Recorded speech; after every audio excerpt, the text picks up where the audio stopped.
Terima kasih Dr. Tiwi, Mbak Lis yang sudah mengundang saya untuk hadir pada pertemuan ini. Assalamualaikum warahmatullahi wabarakatuh. Salam sejahtera untuk bapak-bapak dan ibu dan putra-putrinya.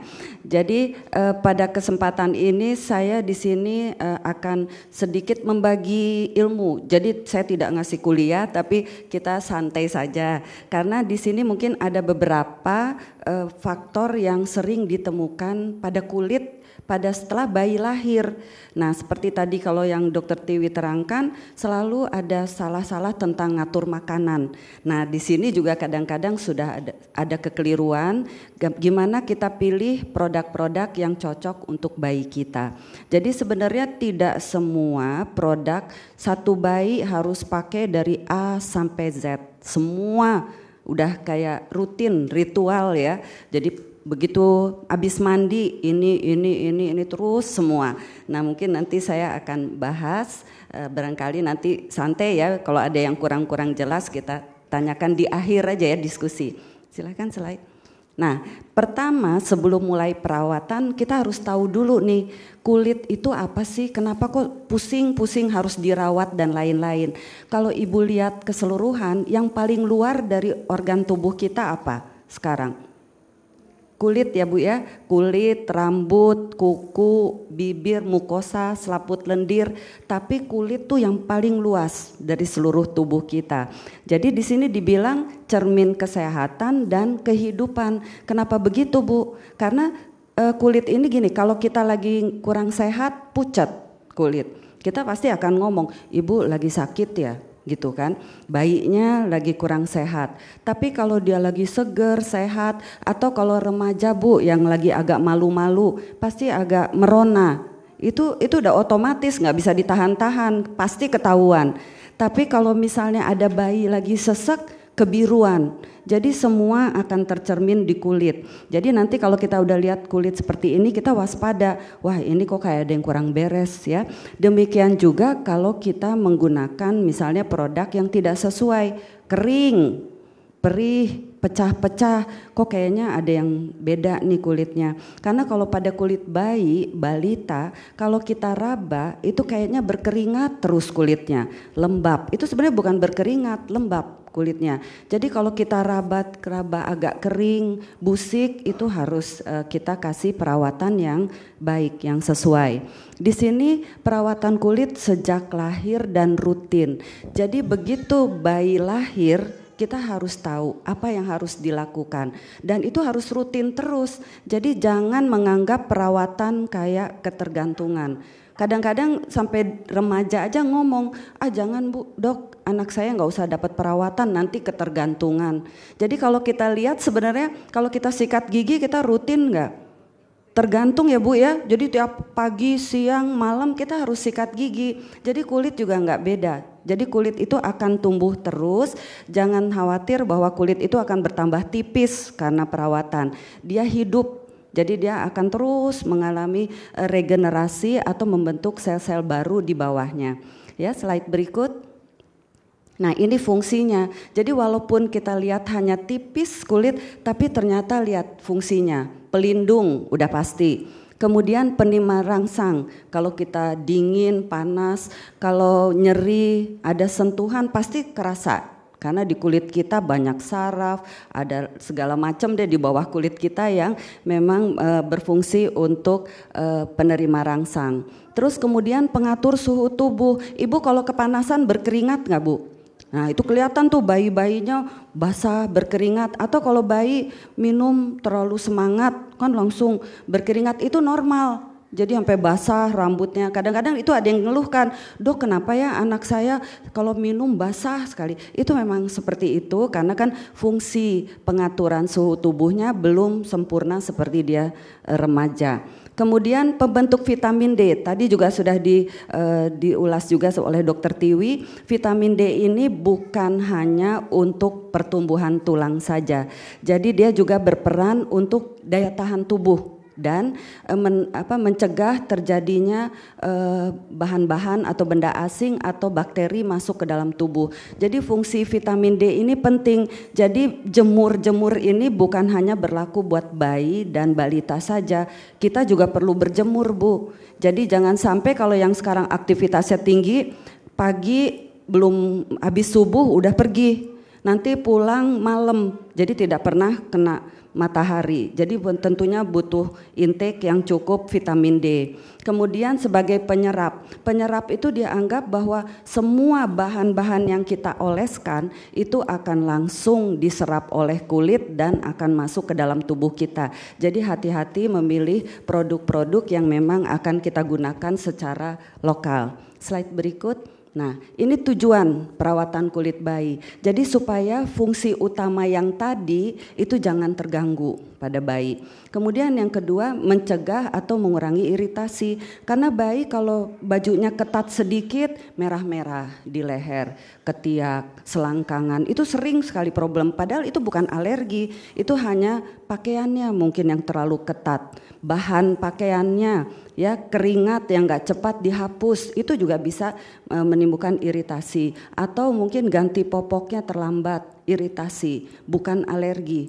Ya, slide berikut. Nah, ini perawatan rutin kulit bayi. Jadi di sini sebenarnya kalau menurut saya ibu-ibu dengan adanya bayi lahir dia udah insting harus mandiin, harus jemur, harus ganti baju. Jadi mungkin di sini saya sebenarnya hanya membahas poin-poin yang penting aja yang perlu diperhatikan. Nah, ini yang mandi 2 kali sehari pagi dan sore hari. Untuk yang tinggal di Jakarta yang udaranya panas, Surabaya, Medan, Bali, daerah-daerah panas, 2 kali harus. Saya lihat kebiasaan kadang-kadang kalau pagi mandi, sore nggak usah mandi. Bayi kadang-kadang hanya dielap aja atau dibedakin. Itu sebenarnya tidak tepat. Yang tepat adalah dia harus mandi. Yang penting jamnya. Kalau pagi mungkin jangan pagi subuh-subuh ya karena ibunya mau berangkat dimandiin dulu, itu mungkin kesian ya buat bayinya. Atau sore kemalaman pulang udah sore 5:30 baru mandi. Jadi kita hanya mengatur waktunya jam 4 sore itu tepat ya untuk mandi sore. Jadi sebaiknya mandi 2 kali sehari. Terus pemilihan air itu tidak boleh terlalu panas. Jadi air tuh harus suam-suam kuku. Kita tes dengan siku. Kalau kita nggak kaget gitu, itu berarti cukup suhunya. Kalau kita tangan-tangan gini beda, kita merasanya sudah cukup dingin. Padahal kalau kita tes dengan siku dia masih agak panas. Jadi itu mudah ya dengan menyediakan ember, kita tampung air, kemudian kita siapkan untuk mandi. Saya rasa kalau untuk mandi, peralatan dan lain-lainnya Ibu sudah tahu. Hanya yang perlu dibersihkan di sini rambut kalau bayi baru lahir, tali pusar, kemaluan, dan kuku.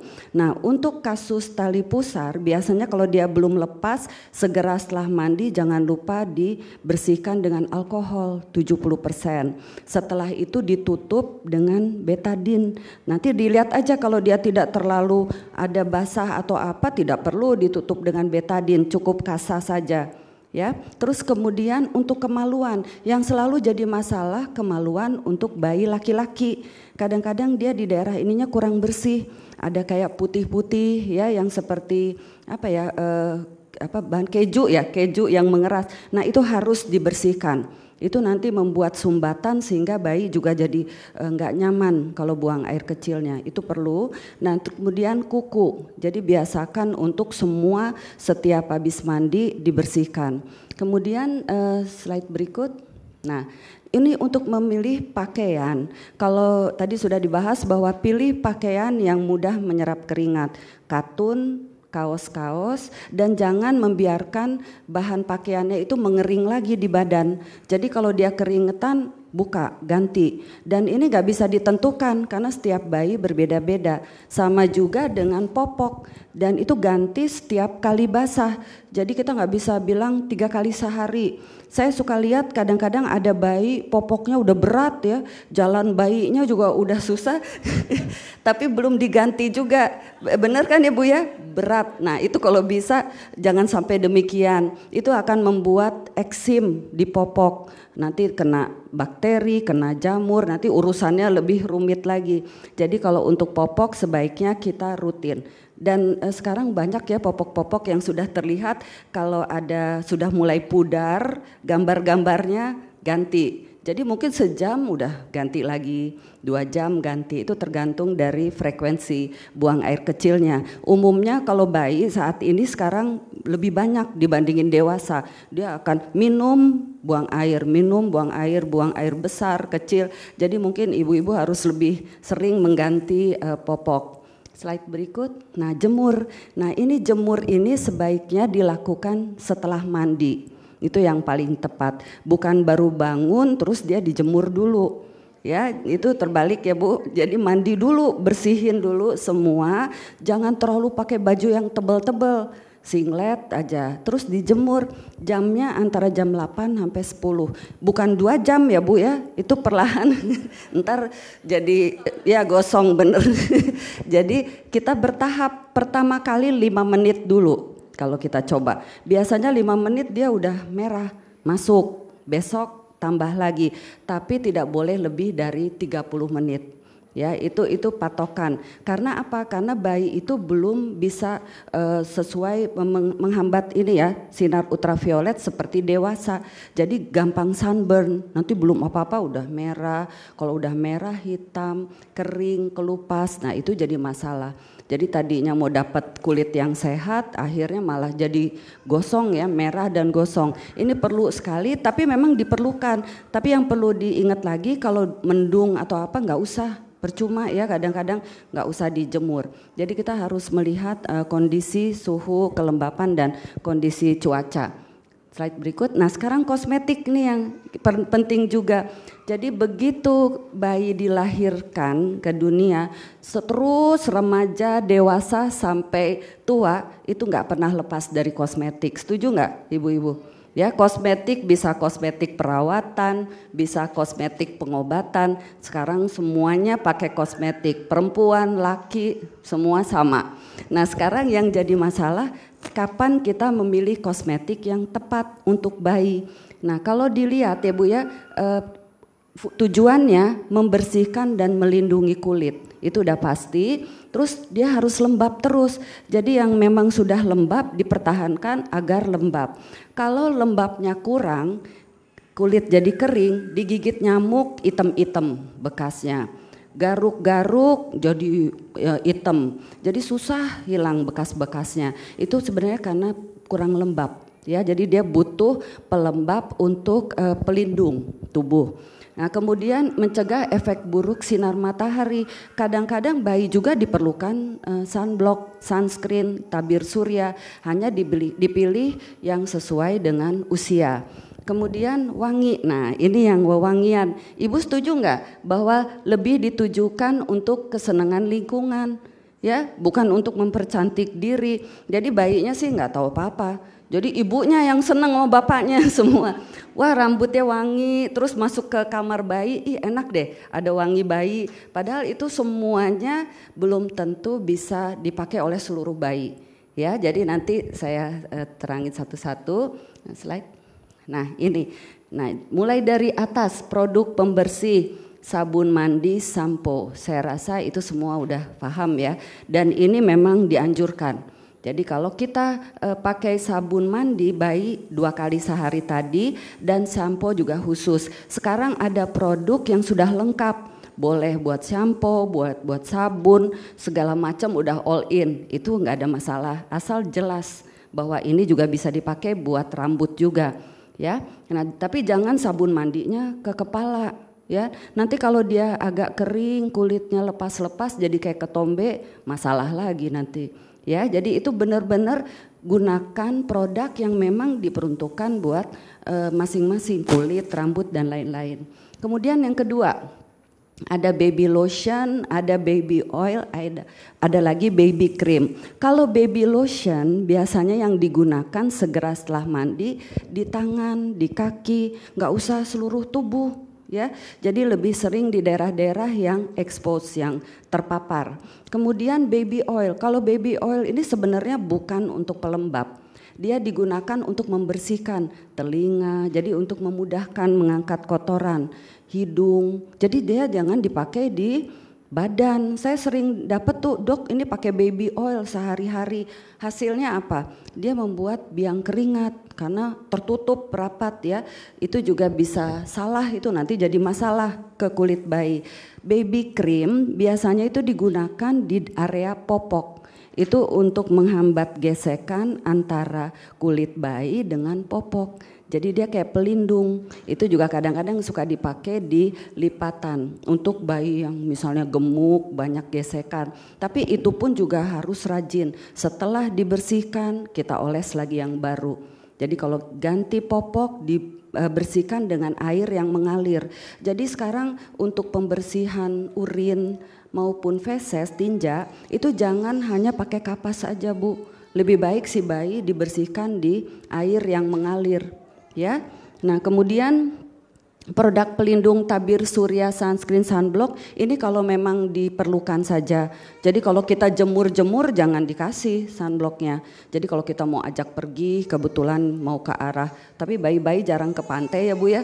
Gimana? Saya nggak tahu karena sekarang banyak juga yang mau diajak pergi tanya sama saya, boleh nggak dok mau diajak pergi silahkan aja tapi memang dibutuhkan tabir surya. Sekarang polusinya memang udah berat Bu, kita aja sekarang nggak pakai sunblock kulit langsung rusak, gelap ya. Jadi itu mungkin yang memang diperlukan buat bayi-bayi. Nah, produk wangi-wangian saya di sini bisa ada macam-macam, ada baby hair lotion, kolonya dan lain-lain. Ini boleh digunakan kalau bayi itu kulitnya sehat. Jadi tidak bermasalah. Kadang-kadang kalaupun dia memang harus dipakai, saya tidak menganjurkan di kulitnya, di bajunya aja ya. Jadi itu hal-hal itu nanti penting sekali kita pakai apa yang memang cocok buat kulit bayi kita, apa yang tidak cocok. Nah, sebelum ini yang sehat semua nih Bu ya. Di sini nanti berikut saya akan menerangkan masalah. Nah, sekarang masalah kulit yang sering ditemukan pada bayi, slide. Nah, eksim. Ibu udah tahu ya semua eksim. Tahu ya, saya rasa eksim udah sering dengar. Eksim kalau istilahnya dermatitis, ini nama-nama lainnya. Ada yang bilang eksim susu, ada yang bilang eksim atopik, ada dermatitis atopik. Biasanya bayi lahir di pipi dulu yang kelihatan. Tadi dokter Tiwi juga sudah kasih lihat gambarnya. Tapi ini bukan karena air susu ibu. Soalnya saya banyak dapat kasus, dok ini gara-gara ASI, bayi saya jadi merah-merah pipinya, apa kurang bersih dok ininya ngelapnya, ya, itu yang mungkin salah ya. Jadi ini bukan karena ASI, itu faktor genetik. Jadi kondisi kulitnya sudah punya eksim itu, tapi begitu dia lahir kena lingkungan, suhu, kelembapan, air, kosmetik keluar. Jadi yang pada bayi yang pertama adalah di pipi. Ya, di sini berkaitan dengan keluarga yang ada asma, bersin-bersin, kalau kena debu pagi-pagi, biasanya orang tuanya suka ada faktor seperti itu, tapi bayinya kena kulitnya, mungkin bayinya nggak ada asma atau bersin-bersin, ya. Nah terus kemudian ini beberapa juga pencetus, tadi udah ditekankan hati-hati karpet untuk kasus-kasus ini, bulu-bulu, boneka bulu, binatang peliharaan, jadi adanya tungau di bulu-bulu itu yang bisa memicu alergi di kulit. Gigitan serangga itu bisa langsung berat, jadi luas, jadi kena di seluruh, padahal gigitannya mungkin hanya 1-2 titik, tapi kenapa efeknya jadi ke seluruh kaki, tangan, dan kadang-kadang ke seluruh tubuh. Nah kemudian slide berikut. Nah ini kira-kira yang dibilang eksim atopik. Jadi eksim atopik ini si bayi gelisah, mulai gatel, kadang-kadang rewel, nggak mau nyusu ya, terus dia kayak tekan-tekanin ke ibunya gitu mukanya, gatel sekali. Nah ini biasanya gambaran seperti ini. Slide berikut. Di kaki, kalau di kaki biasanya di lipatan siku, dan kalau di tangan di ini lipatan siku, ini lipatan lutut. Ini pada bayi-bayi sering ditemukan seperti ini. Slide berikut. Nah, kalau seperti ini sebenarnya tetap mandi. Kadang-kadang ada ibu yang takut nih lihat merah-merah nggak mandi bayinya. Salah, karena itu kan dengan ada debu, keringat, itu bisa jadi pemicu juga. Jadi dia tetap mandi seperti yang tadi, air juga suam kuku, terus langsung kasih pelembab. Karena untuk kasus-kasus eksim ini rata-rata kulit normalnya kering. Jadi tetap dasarnya dikasih pelembab. Pelembab itu diberikan segera setelah mandi, jadi pagi dan sore, baik di kulit sehat maupun di kulit yang merah-merah. Jadi nggak tahu, jangan takut, kasih aja yang merah-merah pelembabnya. Karena pelembab itu akan membuat kulit kita jadi baik sawarnya, terus kemudian merah akan berkurang, terus untuk bayi juga jadi lebih nyaman. Jadi gatalnya juga akan berkurang. Ya, slide berikut. Nah, kapan dibawa ke dokter? Kadang-kadang kan kita ngelihat, aduh ini harus gimana nih, harus kapan kita bawa. Nah, ini kelainannya udah meluas. Tadinya hanya di wajah, sekarang jadi ke leher, tubuh, semua kena.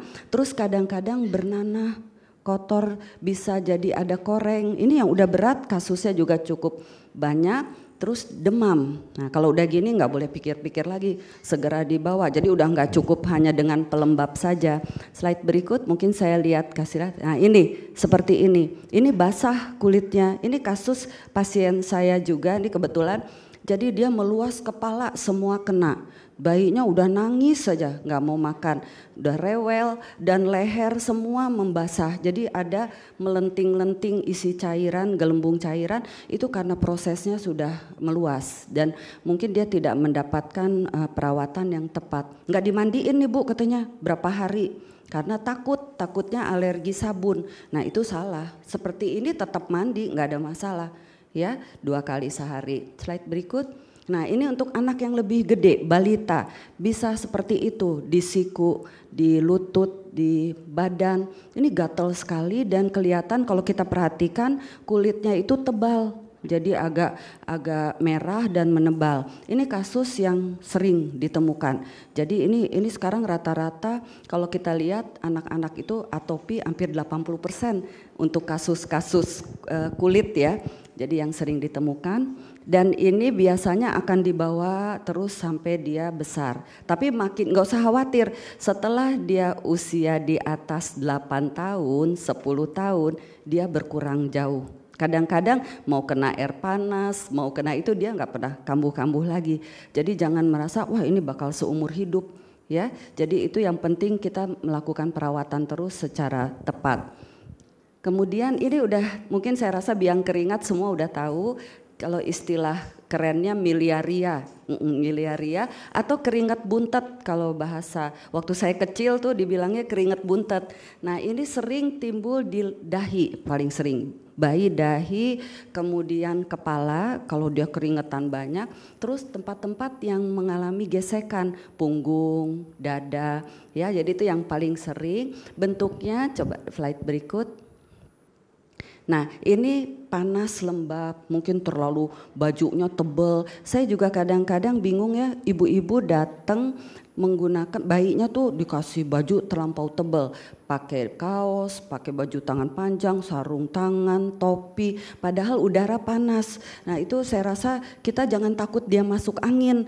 Nggak bayi itu sebenarnya jangan istilahnya kalau tidak sakit tidak perlu pencegah kalau bayi. Kan kadang-kadang karena takut masuk angin dibalur tuh ya Bu ya, dibalur yang anget-anget, terus kemudian dikasih kaos dalam, baju tangan panjang, kasih lagi bedong, popok, kaos kaki itu yang biasanya ditemukan, topi, terus ditutup lagi pakai selimut tebal. Nah ini sering, padahal dia lagi demam. Nah, udah ini akan sering kali timbul miliaria. Tapi kalau biang keringat sama miliaria ini cepat hilang. Begitu kita elap rajin pakai waslap basah kalau lagi demam dia akan cepat hilang. Karena itu kan ada sumbatan di kelenjar saluran keringat. Jadi kalau sumbatannya dibersihin dia kembali baik lagi. Tapi mesti diingat ya Bu ya untuk perawatan bayi-bayi dengan kasus biang keringat. Kalau dia berkeringat, jangan hanya ganti baju selesai. Yang penting ganti baju, ambil waslap basah, air dingin, dielap dulu. Setelah elap, keringkan, baru ganti baju lagi. Jangan ditumpuk-tumpuk terus, bedakan lagi gitu. Itu makin menyumbat saluran keringatnya. Ya, slide berikut. Nah, ini mungkin nggak terlalu jelas tapi terlihat ya ada bintik-bintik, biasanya merah dasarnya tapi gatel sekali. Tapi ini jarang sekali menimbulkan demam dan meluas seperti eksim yang tadi. Slide berikut. Nah, ini 2 kali sehari air suam kuku langsung dibasuh dan jangan memberi bedak tanpa membasuh keringat terlebih dahulu. Kemudian hindari penggunaan pakaian tebal, wool dan bahan-bahan yang tidak menyerap keringat. Itu penting sekali untuk bayi-bayi yang punya riwayat atopi, yang alergi dan lain-lain, ini biasanya justru tambah berat. Jadi biang keringat yang tadinya biasa-biasa saja justru makin berat kalau dia punya bawaan eksim tadi. Slide berikut. Nah, tidak diperlukan pengobatan khusus dan bila timbul bisul, memerah, bayi rewel itu harus diobatin. Jadi kalau sudah bisul-bisul itu ada pengobatan tersendiri, tidak cukup hanya dimandiin atau dibersihin saja. Slide berikut. Nah, ini ruam popok, ini sering kasus juga yang disebut juga dermatitis popok, eksim popok. Ini sekarang lagi banyak mengingat yang tadi saya bilang karena udah pakai popok, tenang, nggak basah, ibunya santai aja ketiduran, akhirnya ternyata sudah overload istilahnya si bayinya ya, baik urinnya, fesesnya. Nah, ini terutama disebabkan karena feses, urin, gesekan popok dengan kulit, membuat iritasi dan itu memudahkan untuk masuknya jamur dan bakteri. Nah, ini kalau udah terinfeksi jamur sama bakteri justru jadi rumit pengobatannya. Kalau hanya merah-merah aja itu bisa ditangani oleh ibu-ibu di rumah langsung. Slide berikut. Nah, ada popok tradisional. Ibu tahu kan popok tradisional yang kain. Kalau zaman dulu kita cuci terus kemudian dijemur nanti dipakai lagi. Nah, itu masih banyak, masih ada yang menggunakan seperti itu. Hanya kerugiannya kalau kalau popok tradisional katun ini itu kalau makin sering dicuci makin keras. Jadi kayak dendeng Bu, kalau udah dijemur makin keras. Jadi itu bikin iritasi. Nah, kalau udah seperti itu jangan dipakai lagi. Jadi kita bisa ganti lagi, memang agak ribet gitu istilahnya Bu ya. Dan kedua kerugiannya kalau pakai popok kain yang tradisional ini suka merembes kemana-mana nih, cepat 1 kali pipis sudah kemana-mana. Slide berikut. Nah, sekarang ada popok modern istilahnya. Ini yang bisa buang-buang sudah nggak usah dipakai lagi dan ini juga efeknya juga kemampuan menyerapnya tinggi. Tapi tetap ada batasnya, bukan seharian. Tetap harus diganti juga. Slide berikut. Nah, ini yang ruam popok sering ditemukan. Jadi dia merah-merah, tapi gambarannya sebatas popok aja. Jadi nggak meluas kemana-mana di daerah bokong dan di daerah kelamin dan perut bawah. Slide berikut. Nah, ini kalau udah seperti ini kita langsung ganti, terus kemudian berhentiin dulu dari popoknya, jangan dipakai ini. Jadi dianggap harus sering kena udara dulu, terus kemudian tadi dibersihkan dengan air yang mengalir dan keringkan sebelum menggunakan popok yang baru. Slide berikut. Ya, terus boleh menggunakan sabun di daerah kelamin. Nah, ini ada beberapa krim atau salep yang mengandung seng. Itu kalau dia masih merah-merah sedikit. Itu banyak ya di produk-produk yang dianggap seperti baby cream. Tadi itu bisa digunakan kalau dia hanya merah-merah saja, iritasi. Nah, terus juga yang penting pilih popok yang sesuai ukuran. Jadi jangan sampai bayinya udah gede, popoknya masih ukuran S saja, ya. Karena kita ngelihat umur sekian sampai sekian S, umur kan gitu. Jadi kadang-kadang ibu-ibu udah patokannya itu. Nah, kita lihat bayinya, kalau bayinya besar udah nggak cocok, itu juga membuat di daerah pergelangan selangkangan itu jadi iritasi merah, akhirnya bisa menimbulkan infeksi juga. Kemudian slide berikut. Nah, ini saya rasa udah bisa dikompres dan nanti bisa diolesi krim untuk menghindari kontak antara kulit dengan popoknya. Slide berikut. Nah, kalau kelainan kulit sudah meluas, jadi sudah tidak terbatas di dalam popok aja, itu kita harus segera diobati atau dibawa ke dokter. Ini saya ada contoh gambar, ini ada contoh gambar pasien. Nah, seperti ini. Ini ada kasus benar nih. Jadi ini udah terinfeksi oleh jamur. Jadi jamurnya jamur Candida. Ini khas sekali di sini, dia bintik-bintik merahnya sudah mulai meluas ke pahanya. Jadi bukan hanya di dalam popok saja. Kalau sudah begini bayinya nangis terus, tiap pipis nangis, itu kelihatan. Ini tidak boleh dipakai popok dulu sementara waktu. Tapi pengobatannya cepat. Kalau memang tepat, kita kasih krim aja, sehari pengobatan aja itu sudah berkurang merahnya, bayinya udah nyaman. Jadi kalau udah seperti ini jangan hanya dioles-oles baby cream atau cukup bedak-bedak. Ini udah nggak boleh pakai bedak sama sekali. Ya, jadi kasus-kasus ini yang memang tidak bisa ditunda lagi. Jadi harus segera dibawa. Slide berikut. Nah, ini mungkin yang perlu jadi catatan di sini bahwa semua perawatan itu sebaiknya kita lakukan secara teratur, lembut, dan ibu nggak apa-apa kok ngajak ngobrol bayinya pada saat mandi. Oh ini jangan, ini gini ya, mandi dulu dan lain-lain, itu sangat berpengaruh sekali untuk perkembangan bayi. Jadi kalau memang kita melakukan secara terus-menerus, kita juga akan terbiasa dengan kontak ya, kontak dengan bayi, dan juga kita juga harus memperhatikan di sini produk kosmetik yang kita gunakan. Jadi apakah dia tepat untuk bayi kita? Kalau bayi kita tidak ada masalah, silakan. Sekarang banyak ya Bu ya, ibu cocok sama produk ini, mau pakai hair lotion, mau pakai baby cologne, oke. Tapi kalau dari lahir sudah mulai ada merah-merah, itu harus beda. Yang penting sabun, shampoo tetap harus. Jadi jangan sampai karena merah-merah justru sabun juga jadi nggak dipakai. Tapi untuk kasus-kasus eksim sebaiknya pada kondisi lagi bermasalah, bedak ditunda dulu. Ya, jadi itu yang memang penting. Jadi sebenarnya kalau kita lihat, kalau teratur sebenarnya simple. Kalau dia merah-merah, mandi yang penting. Udah setelah mandi kita atasi, kalau keringetan ganti, popok basah ganti, itu udah bagus terus ya. Benar Dokter Tiwi ya. Tapi kalau tidak masalah silakan. Jadi ada pelembabnya dan lain-lain. Kita lihat kondisi kulit masing-masing. Saya rasa sekian pembahasan dari saya. Mudah-mudahan bisa bermanfaat buat ibu-ibu dan bapak-bapak sekalian. Terima kasih. Wassalamualaikum warahmatullahi wabarakatuh.